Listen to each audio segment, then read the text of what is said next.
ఎక్కడో జరిగే పరిణామాలు మన దగ్గర దాకా టచ్ అవుతుంటాయి అనడానికి సాక్ష్యం ఇది.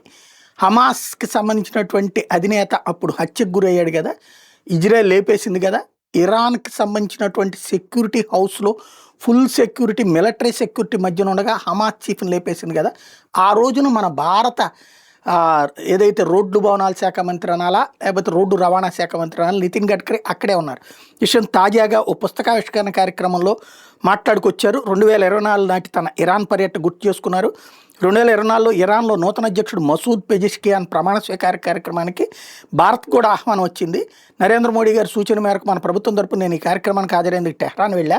అక్కడ మాకు 5 స్టార్ హోటల్లో వసతి ఏర్పాటు చేశారు. ఆ సందర్భంగా పలు దేశాల అధిపతులు, ఉన్నతాధికారులు అనధికారికంగా మీటింగులు కూడా అయ్యారు. వాళ్ళలో ఒక్కళ్ళు మాత్రం ఏ దేశానికి అధినేత కాదు, అతడే హమాస్ నాటి చీఫ్ ఇస్మాయిల్ హనియా. నేను అతన్ని కూడా కలిశాను. అధ్యక్షుడు చీఫ్ జస్టిస్తో కలిసి హనియా ప్రమాణ స్వీకారానికి వెళ్ళడం కూడా చూశాను. ఆ కార్యక్రమం ముగిసిన తర్వాత నేను హోటల్కి తిరిగి వచ్చేసా.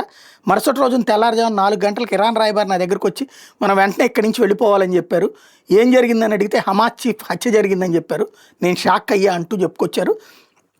2024 జూలై 31 హనియాని లేపేసింది. పెజెష్కియాన్ ప్రమాణ స్వీకారానికి హాజరైన తర్వాత అక్కడ టెహ్రాన్లోని ఒక విలాసవంతమైనటువంటి గెస్ట్ హౌస్, అది కూడా మిలిటరీ గెస్ట్ హౌస్, మిలిటరీ సెక్యూరిటీతో ఉండేటువంటి గెస్ట్ హౌస్లో ఉండగానే ఇజ్రాయెల్ ఆ భవనం మీద క్షిపణి దాడి జరిపింది. ఆ ఘటనలో హనియాతో పాటు ఆయన అంగరక్షకుడు కూడా చచ్చిపోయాడు. ఇజ్రాయెల్ హమాస్ యుద్ధ సమయంలో ఈ ఘటన జరిగింది.